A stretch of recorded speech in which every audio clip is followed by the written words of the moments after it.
All right. Well, good evening and welcome to our first lecture. I'm going to try to do this every week. And one of the things you're going to find out about me is that I want to help you every week by providing you with templates and ideas and things. You know, a lot of people want to go rogue and do their own thing, but I'm the one who's grading your paper, so why not just listen to me? And I've taught this class for 10 years at, oh gosh, I don't even want to tell you all the colleges. And so I will. Let's see, Kettering, Davenport, DeVry, Independence University, and so forth. Anyway, but the point is that I when I took my MBA, I kind of like struggled through everything. I didn't know what was expected. So I always thought that the best thing to do is to just tell you exactly what is expected. It makes it easy for you. It makes it easy for me. And I must tell you that it's easier for grading. And if it's easy to grade, then it's to your advantage. So the other thing I will tell you is that I'm a competency-based evaluator. When I grade, I take a look to see if you kind of got or understand the concepts. It doesn't have to be right on, okay? There are many ways to get to the same place. Marketing, which you're in, is about building awareness and creating a need for a product, service, or idea. And not everybody does the exact same thing. So being creative in this class is awesome. So let's get started with a few slides and things, and let's just see where we go. Let's see if we can. Okay, this is a little bit about me.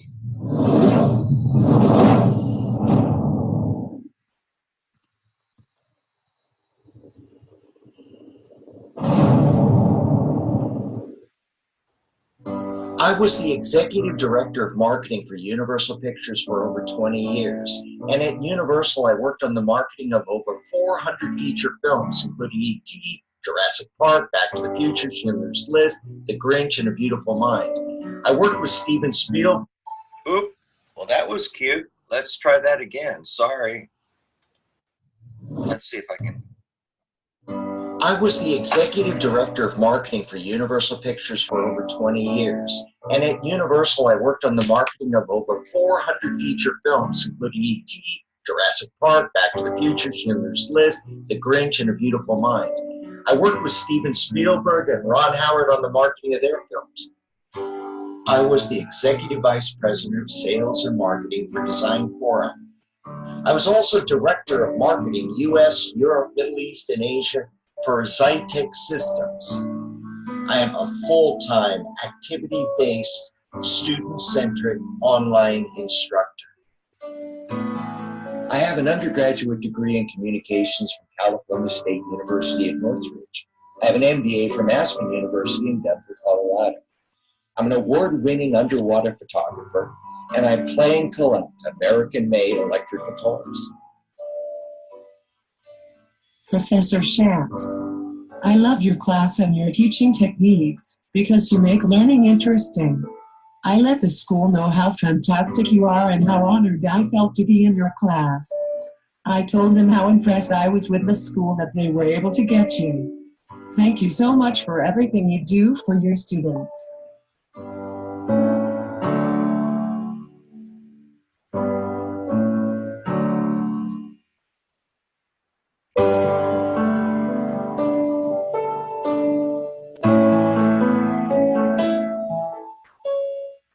Well, that's a little bit about me. So I've been around the block, and and now I'm around the block again. Anyway, I am in California, and I was one of the marketing people that helped Universal build their first $1 billion in film revenue sales, and my average budgets were about $65 million a year. I was there for a really long time. And I've been very, very fortunate about being able to have a great career and marketing background. let's do a little bit of housekeeping here. You know, I'm wondering if, I was just thinking about this. Okay, we will be closed beginning next Monday, and Tuesday, December 25th, Monday, December 31st, and well, whatever. Anyway, we'll be closed next week. Your first discussion is, boy, are you guys lucky? The first 2 weeks, all you have to do is discussions. And we've got some really good discussions going already. And I think we have about 20 students in the class. So it should be really, really interesting and unique. Brightspace is new to me. I have worked in, it used to be Blackboard years ago here at SNU, but Brightspace is something I'm getting used to. I work in many, many LMSs, but who knows? It'll come. Okay, so your first assignment is due Sunday at 11:59, whatever. Discussions, you can't be late on discussions. That's just a school rule, and I pretty much go by what they do. Your week 1 assignments are due this Sunday, and then your week 2 assignments, which is again another discussion, is due on January 6th, which really is kind of interesting because your first post would have to be on Thursday the 3rd, which is okay. You know what? If you get into a bind, just email me and I will, you know, if you need an extra day or whatever. I'm pretty good about that. But, you know, always email me before the assignment's due. If you do it afterwards, then I don't have much opportunity to help you. Okay, so, and by the way, this PowerPoint will be available, and I honestly am telling you that it is a good reference because I'm really going to get into how I want your papers, and I'm going to tell you everything I need from you. In fact, I even like to do my own table of contents so that you use it as a reference as to, oh, I wonder if he needs this or he needs that. I kind of tell you what I need. I really try to make this class, you know, I know everybody's got other things going on, including myself. I just closed a class at another college, same class. So, you know what, I know exactly, it's the holidays, we've got family, we've got places to go. So, you know, the first couple of weeks, we're lucky that we just have discussions. All right, anyway, so this little calendar is here. It's also in the class. You're going to get tired of all my announcements, but, you know, that's how I communicate with you. And let's see what else we got here. Okay, so our class, and I'm just going to read this. It's much easier. Our class will focus on brand management and how marketing should be approached as a partner in strategic decision-making, both internally and externally. So let's talk just briefly about what the heck does that mean. Just something that's going to help you along the way is a process called chunking. And if you do this, it's so easy. My daughter is finishing up her MBA, and she knows this concept. We've gone over it, and it really is very helpful. And what we do is you just break this down into little bits. So we're going to focus on brand management. So if you don't know what brand management is, you can just Google it. And then now you know.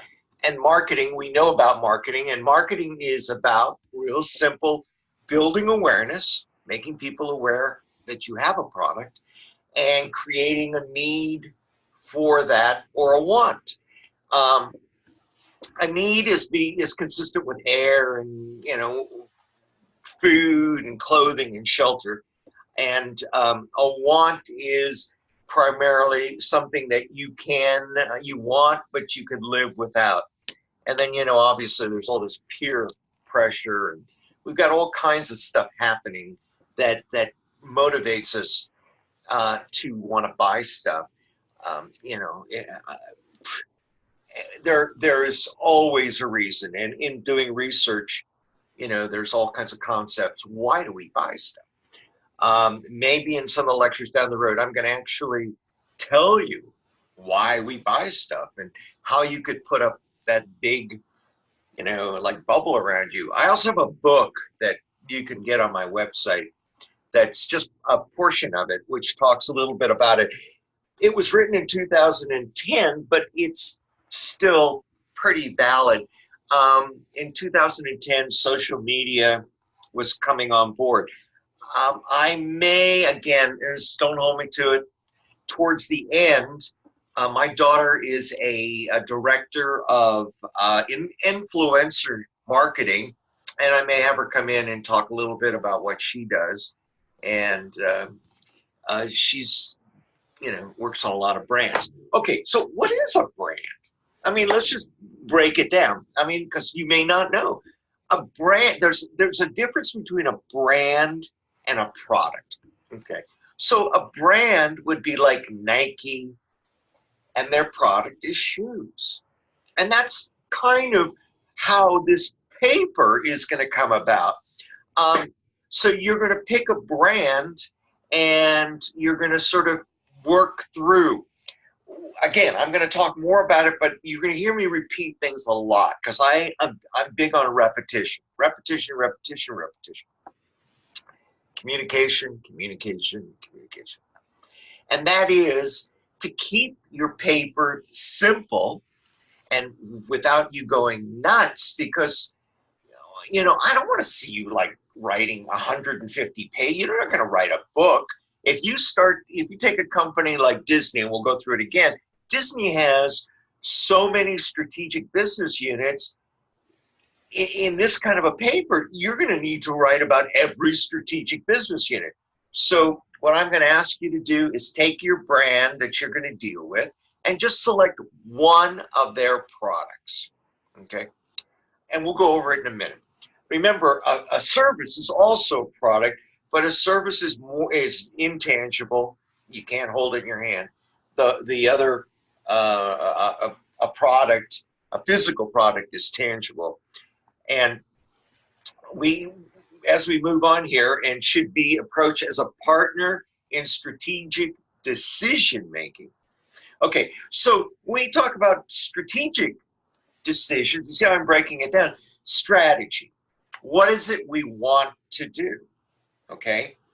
Tactic. How we're going to do it, and implementation is doing it.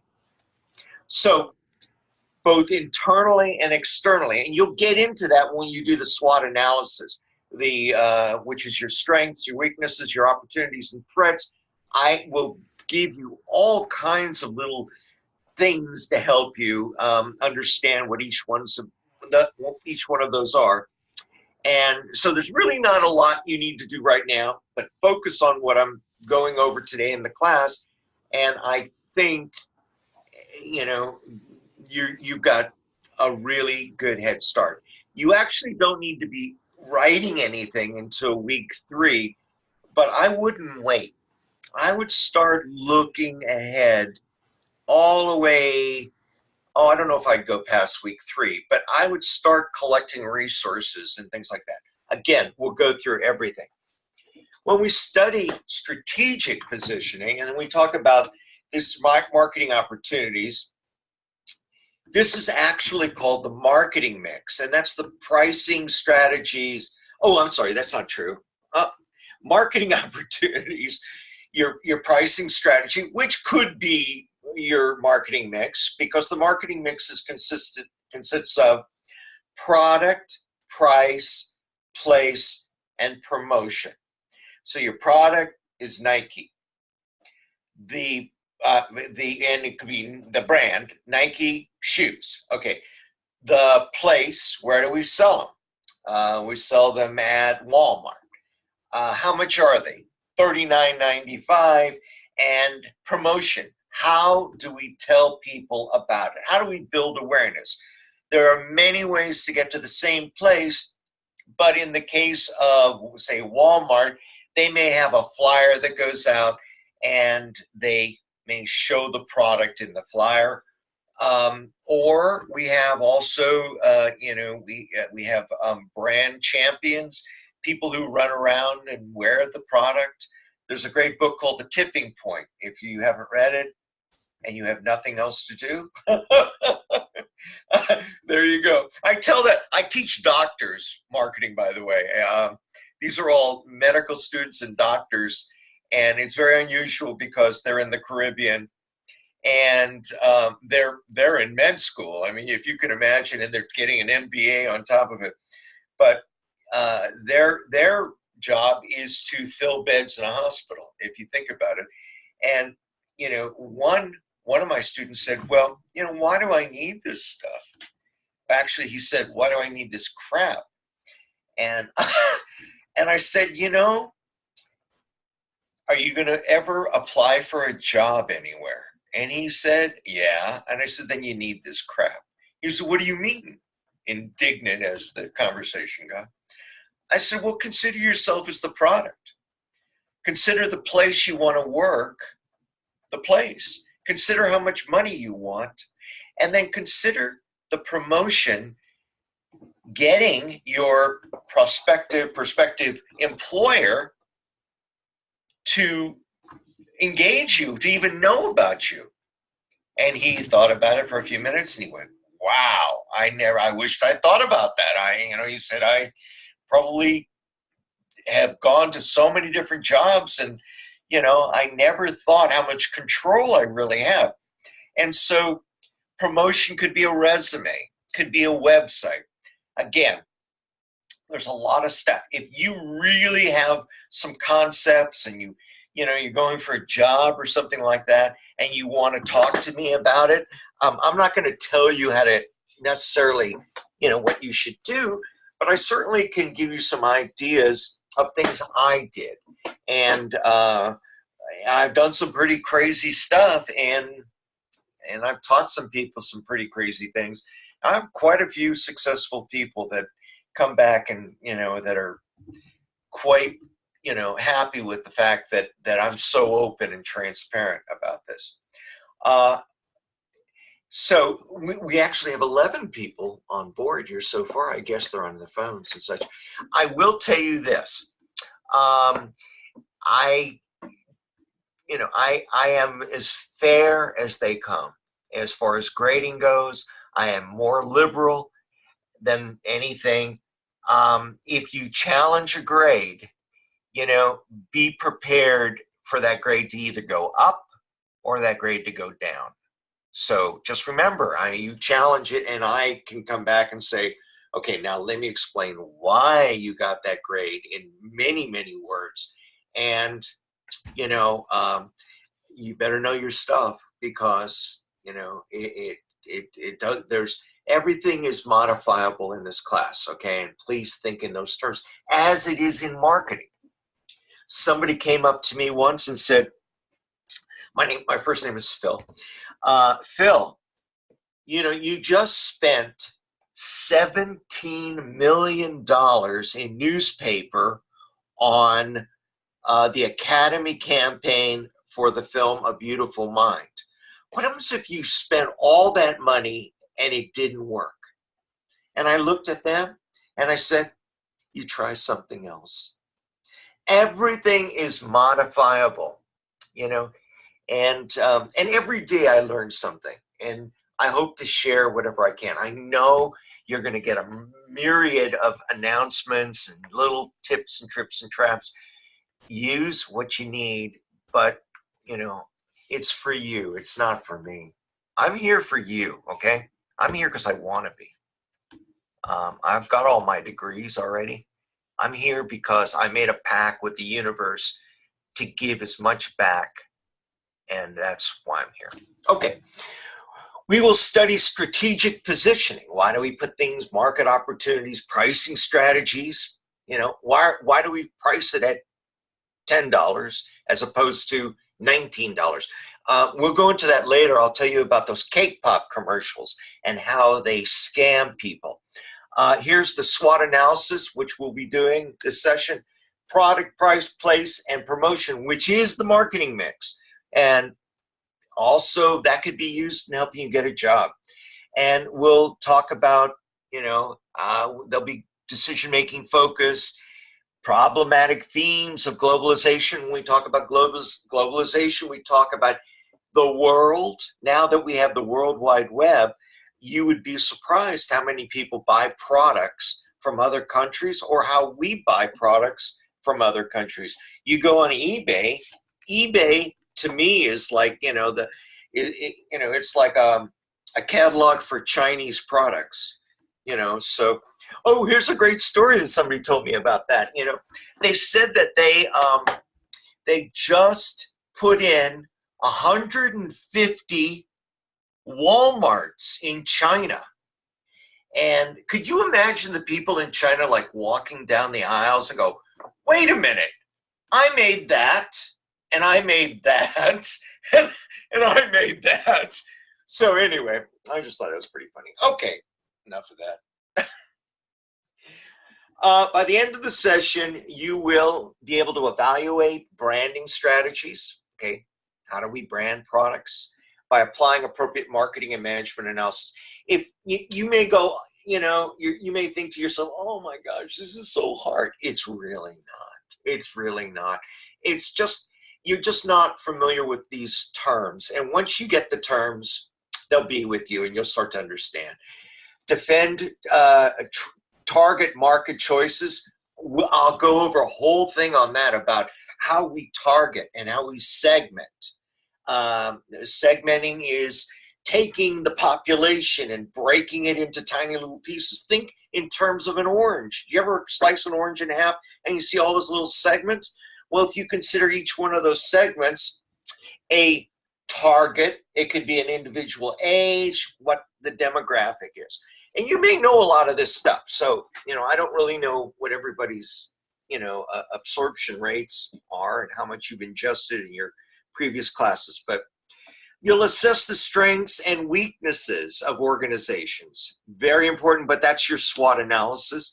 You'll assess consumer trends and business ethics for determining their potential impact on branding image. This is a big one. Social responsibility, the Gap had a big problem with that. Business ethics, are they selling you something that doesn't work? And then when you call them up, they've disappeared. We have different regulatory bodies now in our government for false advertising. And you'll design a business-wide continuous improvement process. Oh, you'll be doing that. Reviewing branding and business activities and implementing needed changes. That's implementing needed changes is basically you'll make a recommendation. We think they should do this. We think they should do that. All right. So, and you got a really good book, and you can use that as your reference in many things, many other things. Marketing Management by these guys. And I went through it. It's not a bad book. It's actually pretty good. A lot of times you'll see one of these books and you say, oh my gosh, it's 2013. It's not, it's not current. Oh, it is current because marketing terminology doesn't change. What changes is the channels of communication. So, Marshall McLuhan said, he who owns the media controls the world. Well, we've already seen that in social media. And within the next couple of years, there'll be something else. I'm predicting that Facebook is probably going to tank in the next 5 years. It's got big, it got crazy. It's an open book. It can be cracked and people can get information out of it. And I'm not so sure, people are going to want to be a part of that. I think it's like having, we have all those robocalls and now we have software to block the robocalls. Now we're going to have software to block the software to block the software to block the robocalls. So, it's just one on top of the other. Okay. Late assignments, really important to me. By the way, I should tell you this now. I know I'm talking a lot, but I'm trying to get it all in. in a short period of time. Uh, I hate excuses. Okay, I'll give you an example of an excuse I got. I had a student, an MBA student, contact me by email and said, Professor Schaps, I was not able to get my assignment in because I was incarcerated for shoplifting. Great. That's what a thrilling thing to say. I had another student tell me that they had a death in the family. Their grandmother died. Well, I had the student for 2 other classes, and their grandmother died in those classes as well. So, I had a student write me and tell me that his computer was confiscated by the FBI for evidence. Wow, I wonder what he did. So, students who submit work up to 1 week late, you get a 10%, deduction. Again, this is all in the PowerPoint. You can go through it. I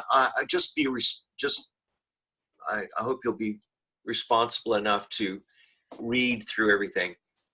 Your final project submission deadline will be week 9, and you have to get this paper in. If you don't do this paper, I don't think I can pass you, because the point of this class is to get a final paper at the end. It's a project.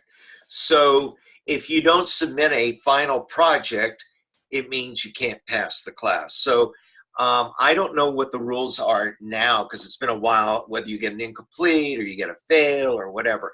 I have a feeling that just based on that, most people will get their assignment in. No assignments are accepted after the last day of the term.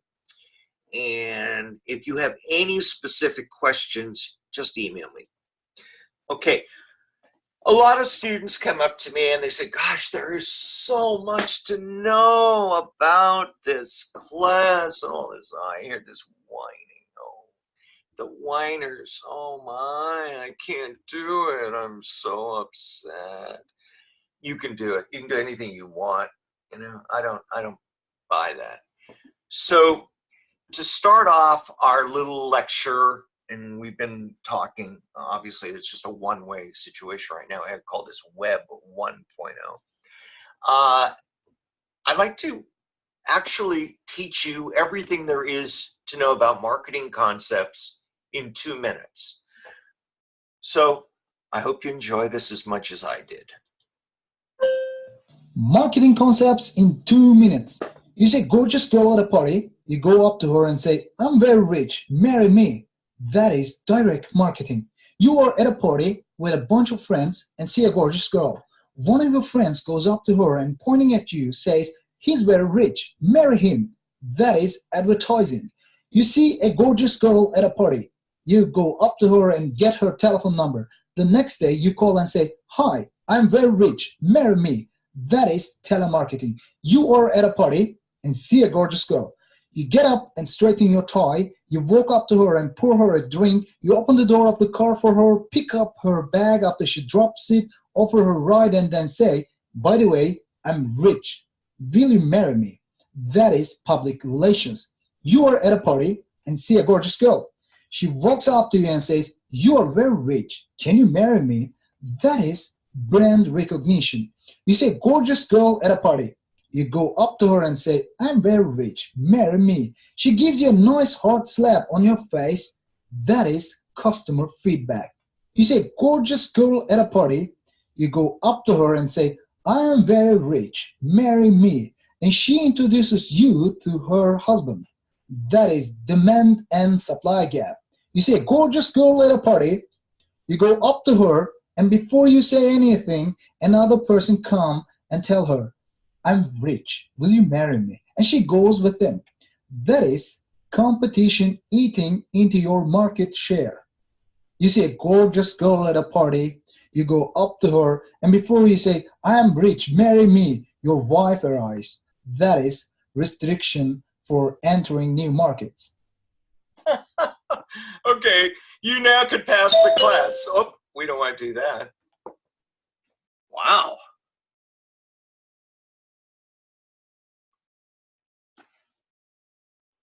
Okay, so let's talk about your final project. So the discussion is pretty straight ahead. You're already working on it. You have to have it done today. Read my announcement in the discussions. I'm telling you how I like it done. I like you to answer the question. So just copy it, the little line of question, and then answer it underneath. Everything you do in this class and your papers and everything, we're going to go over. I want complete communication. I don't want things buried. I want you to focus on what we're talking about. I want you to, if you're talking about strengths in a SWOT analysis, your legend or your title legend should be strengths.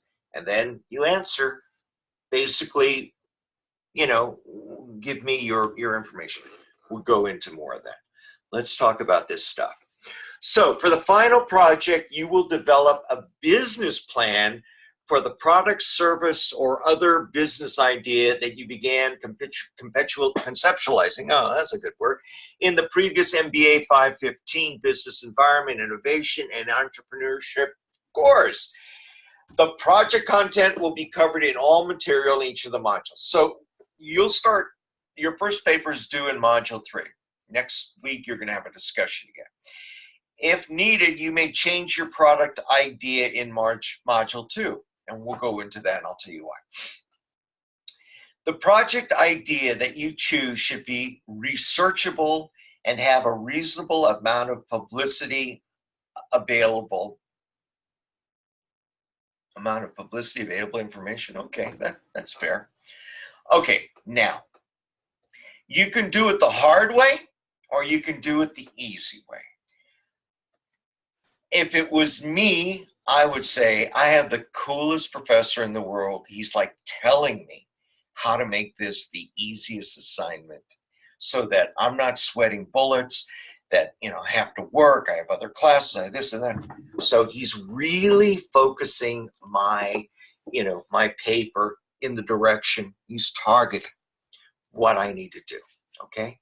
So I can't hear you, but all you have to do is right now, this is like, if you want to do it the hard way, put up one finger.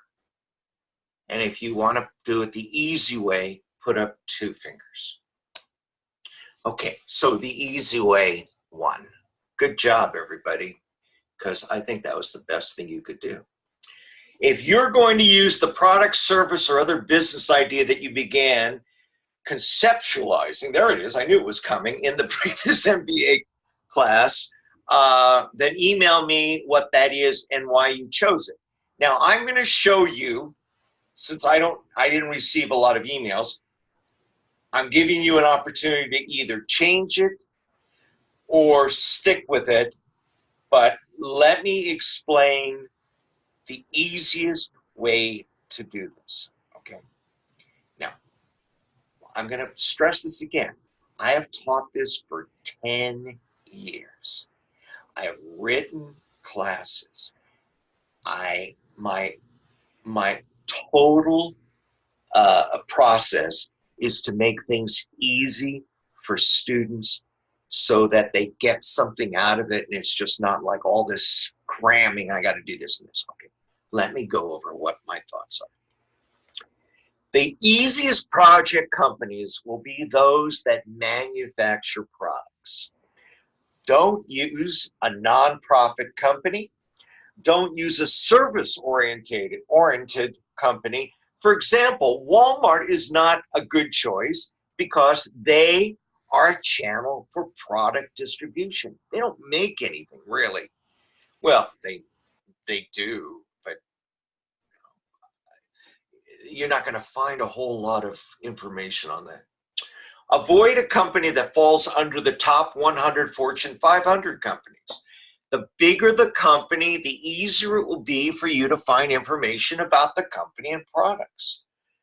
Do select a company that manufactures products. For instance, Apple, Toyota. Okay, so Apple, you got the iPhone. How easy is that? You got the Mac, iMac. Toyota, you got the Camry, you got the Corolla, you got this, you got that, okay? So you're being very, very specific. Using a company with too many SBUs, those are your strategic business units, will make you crazy. Like if you say, I'm going to do PepsiCo, do you know how many? They have hundreds. They have Taco Bell, they have Frito-Lay, they have drinks and this and that. You'll make yourself nuts. And then you're going to go, oh, I should have listened. For example, Disney. A lot of people love doing Disney until they get into it. And then they realize that Disney has theme parks, movies, records, videos, internet. So how would you market all of Disney? Not really easy. So be very focused and specific, and you're going to do great. Focus on one company and one product. For example, Coca-Cola Corporation. You would focus only on soft drinks. And who does Coca-Cola compete with? Pepsi-Cola. What do they make? Soft drinks. And just think about the Pepsi challenge. If you picked Coca-Cola right now and you say, give me some information about their competitive environment, you're going to get pages and pages of stuff, okay? Focus, like McDonald's, you can go fast food. Disney, if you really stuck on Mickey Mouse, Disney movies. Now, Disney has 3 or 4 different movie divisions. They have Touchstone, they have Buena Vista, they have Disney. So you have to be very, very specific. Do you have to be? No. But if you don't get it right, what can I do? I mean, I have to tell you that I've given you a really good opportunity to get a really good paper by limiting things. You know that old saying, keep it simple? Or did you ever get an email from somebody, well, I'll just, in my situation, I broke up with somebody and I wrote them a 2-page email, and I waited and I waited and I waited, and they never responded. And I thought, wow. And I saw them about a year later and I said, did you ever get my email? And they said, yeah. I looked and saw that it was 2 pages. We're no longer in a relationship. And I thought, why the heck should I read it? So next time they came around, I put in the subject line, blue toaster. In the body of the paper, I wrote, you want to know a secret? Can I promise you they contacted me within an hour? So think in those terms. This is the most unique class you're ever going to have. I know you're going like, wow, this guy is like way in outer space. I am. But remember too, I'm coming from a place of, being very, very successful. And this is how we think. And not just in marketing, in business. You go outside of the box. Anyway, let's keep going. Crazy stuff, huh? Okay, so here's basically the layout. You've got 10 weeks, and what's going to happen is every 3 weeks, you're going to have a deliverable. So I want your work, it's going to be in full APA format, which you will have what's the format? An APA cover page, including words. Well, we're going to go over this. There's another one here that I have that I think. Oh, okay. Let me go back. So, submitted work must be in APA format, and you'll see in a minute what I want. I want a title page with the words running head in the left-hand corner, and you're going to go, I don't know how to do that. I'm going to give you a template. All you have to do is add your stuff. Okay, I'm going to make it so easy for you. I want a table of contents. Anything you do in this class, I want a table of contents with page numbers. And you're going to probably say, well, why do you do that? Because I'm going to be reading your work in module 1, 3, in weeks 3, 6, and 9. When I grade your final paper, I may not go back and read the whole thing again. I may just select certain aspects if I had asked you to change something or to, modify it. So I need page numbers. So I am not thumbing through everything. References may not be older than 2013. That's 5 years. We don't use Wikipedia or anything that is not peer reviewed. But let me give you a little example of how to do in-text citations. Let's look at what a peer reviewed means. This tutorial explains what peer review means. During the essay crunch, where you get piles of assignments, you might get an essay assignment that asks for peer-reviewed articles only for your sources. You may wonder, what's the difference and why are these articles important? Peer-reviewed articles are generally articles that have been reviewed in detail by scholars in the same field. But how does a peer review article get published in a scholarly journal? Well, your professors do more than just teach. They also play the role of a researcher and often must produce new research. Their research can vary depending on their field, from physics to the study of the human body, or the economy to philosophical ponderings of Socrates, and can be published in a book or journal. Some of this research requires funding. Once the professor or professors, some do work together, have findings and interpret the results, they can produce a paper for submission. Scholarly research can take several years and is a long process. Once the paper is written, the researchers or your professors will send it to a journal that undergoes the peer review process. Please keep in mind, not every journal has a peer review process. The editor reviews the submission and ensures that it fits the journal's scope or topic area. If it does, the editor sends out copies to other scholars in the field. These scholars are experts in the subject and have already published their own work. These scholars are also the peer reviewers. It is important to note that you may hear the term referee, which is another way of saying peer reviewer. When the scholars are reviewing the article, the major questions that they ask are, is the research new and interesting to scholars in the field? Are there mistakes in the results or writing? Does the research and results make sense? The reviewers send their notes back to the editor, and the editor decides if the paper should be published in the journal. If it is accepted, the editor will send back an article with corrections and notes that the researcher must make changes to. Most articles are rejected by prominent journals, so the process of review is quite tough. Once the article is published in a journal, a library that pays for a subscription to the journal may receive the most recent publication.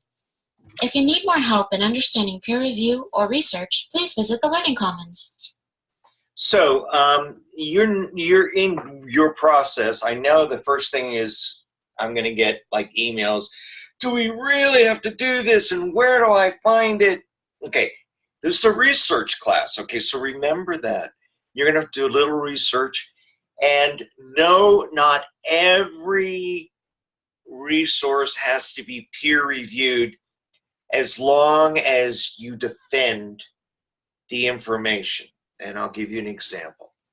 If you tell me that Toyota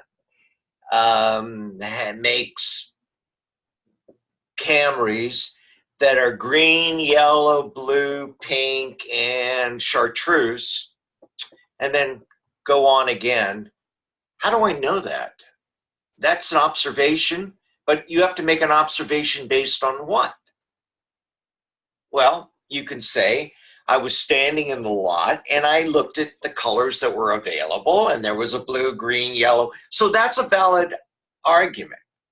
However, if you make up data or you don't have an in-text citation or have something that's valid, I need to know where you got this information because every opinion is based on something. Then one of two things happens. I assume that you're an expert on the topic, and then there's no reason for you to be in the class because what are you going to learn? And or that you've copied it from someplace and you may have, moved the words around or whatever, and you didn't give me the reference, or you don't know how to paraphrase. I'm going to send something in the assignments on how to paraphrase. Paraphrasing is very easy. All you have to do is read the article and then put it in your own words, put a resource on it. Don't make stuff up. Because I often, when I'm sitting up at 4 o'clock in the morning and wondering what I'm going to do, I do follow resources. Not to say I will in this class, but maybe in some of your other classes. Just whatever, read between the lines. That's all I can say. Okay, here is this information. And again, this is why you should keep a copy of the PowerPoint. Your paper should be on 8.5 by 11 inch white paper. You could forget that right off the bat, okay? Because you'll probably do it in Microsoft Word. The entire paper should be double spaced, okay? That's proper APA. The paper should be clean. Okay, so this was based on the fact that you're printing it out and sending it in, so forget that. Margins. Your margins actually go from 0 to 6.5. I think I have it at the bottom. Don't compress your margins in order to expand your paper. This is important. Use Times Roman, font size 12.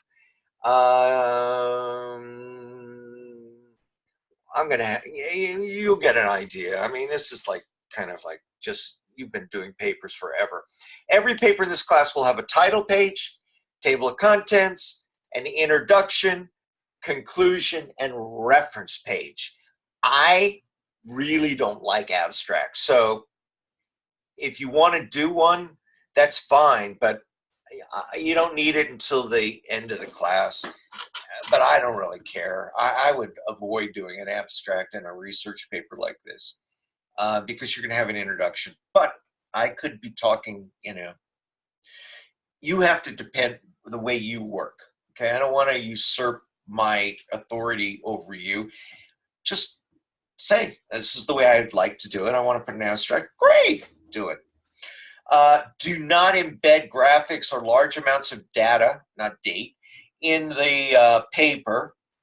You can create an appendix, because I just like to go through it, read it. I don't want blocks of stuff, because I read very fast and I just go down the page. And I'll show you what it looks like, how I want the papers done. I do not like to see quotes. There really is no reason for a quote, okay? And I'll tell you why. Because quotes really are a form of padding. Why not just say, according to John Williams of the, ABC company, he said, that kind of a thing. And then tell me why that information is important to you or to your product. So please review the article. I'm paraphrasing. You haven't seen that yet. It's coming. Avoid padding the paper with white blocks of space, and don't shrink the margins. So, that's that. Okay, so this is what your title page looks like.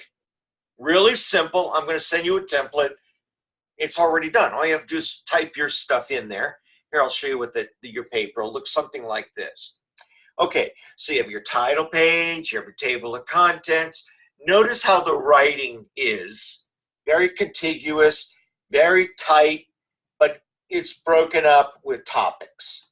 So I don't like papers that are contiguous, where everything is just thrown in and it's just all free form. I don't do that, okay?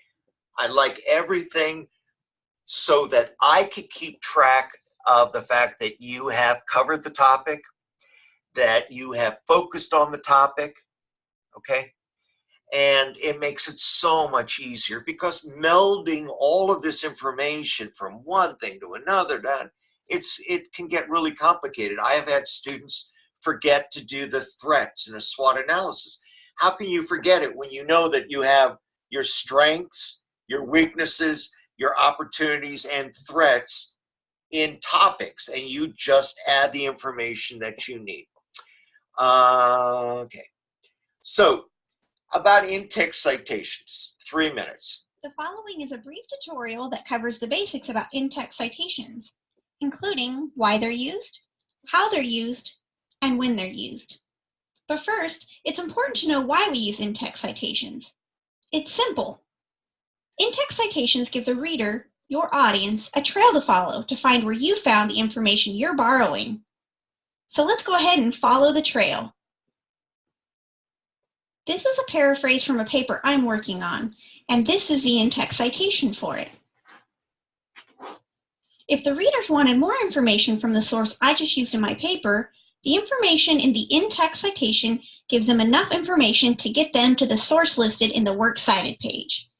It includes the author's last name, the page number, with a period after the parentheses. This citation takes us to the source's information on the Works Cited page. And here it is. Now we know exactly where to find the source, and because the in-text citation also gives us the page number, we know precisely where that information was found. So let's look at the path of our trail again. The in-text citation leads us to the Works Cited page. The Works Cited page then leads us to the exact location of the source. Pretty simple, right? But what if my source doesn't have an author? Easy, you just give the information that allows the reader to follow the trail to the Works Cited page. Like here, here's an article that doesn't have an author, and this is what it looks like. You'll notice I've shortened the title down from ownership of green homes expected to increase rapidly. I've shortened it enough where it still makes sense and will get the reader to the Works Cited page, but now it doesn't take up too much room. So what if there isn't a page number, like on a website? Again, you just give the information that allows the reader to follow the trail to the Works Cited page. Like here on my Works Cited, there's a website that doesn't list any page numbers. So this is what it looks like with no page numbers. It's just the name of the author or the website, whichever is used to list it alphabetically on the Works Cited page. And what if I use a signal phrase with the author's name to introduce the text I'm borrowing? Easy. You just provide the rest of the information needed in the parenthetical citation. Like here, according to Daniel McGinn is my signal phrase.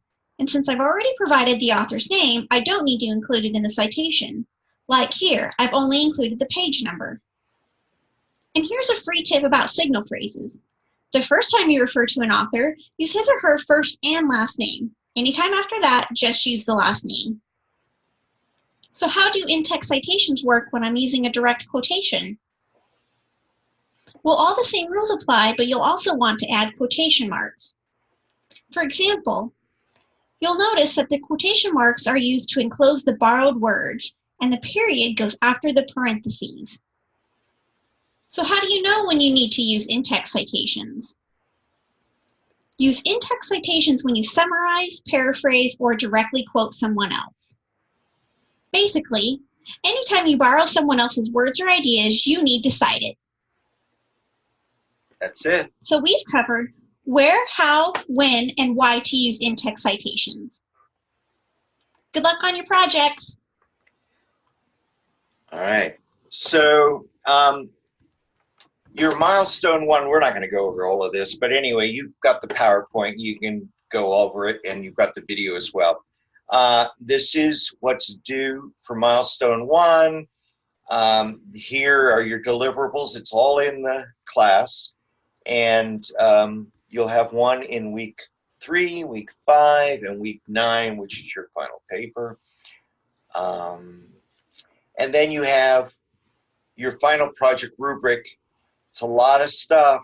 I'd start, and the reason why I would go over it now is because you may, in your reading and pulling resources, you may find something now that you're going to need in Module 5.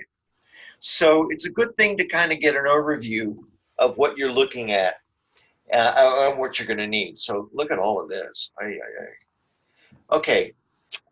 Next week, your discussion is about Jazzercise and what's the corporate mission statement and rebranding. And this will be all in the article. And all you can have to do is regurgitate it and put it in your own words.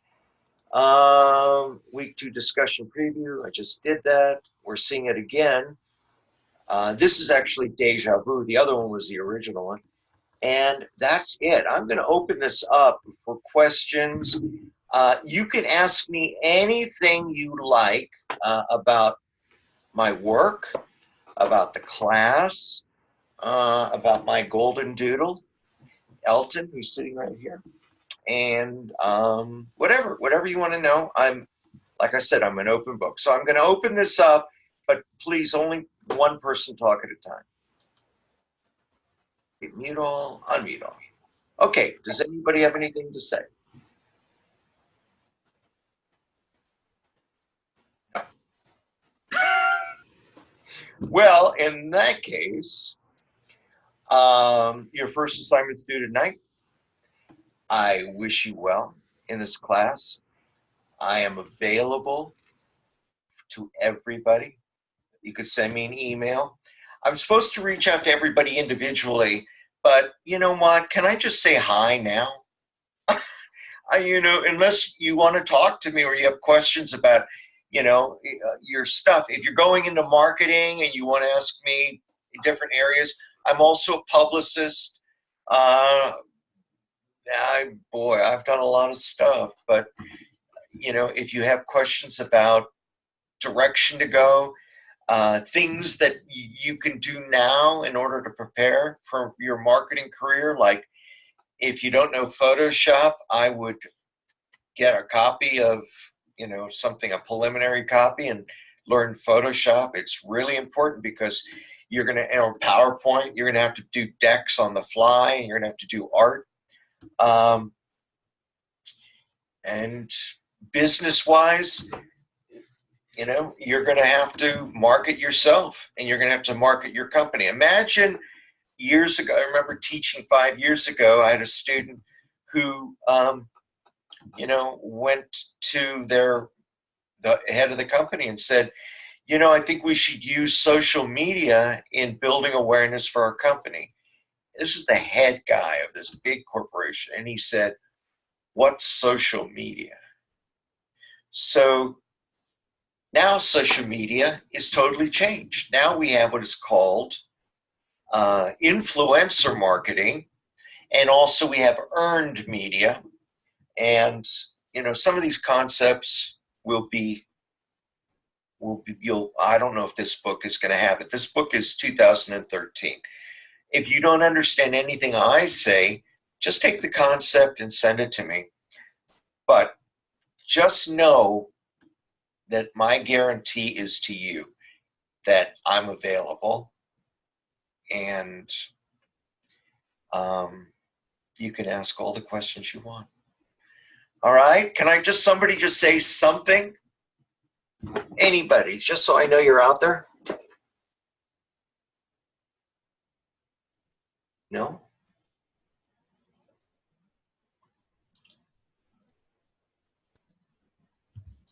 I'll unmute everybody. Let's see. Nobody wants to even say a word. Unmute all. All participators are unmuted. Okay. We were muted. You were muted? Yeah, we were still muted. Oh my goodness. I'm so sorry. How did you like the lecture? Let me turn off the recording here so I can stop recording.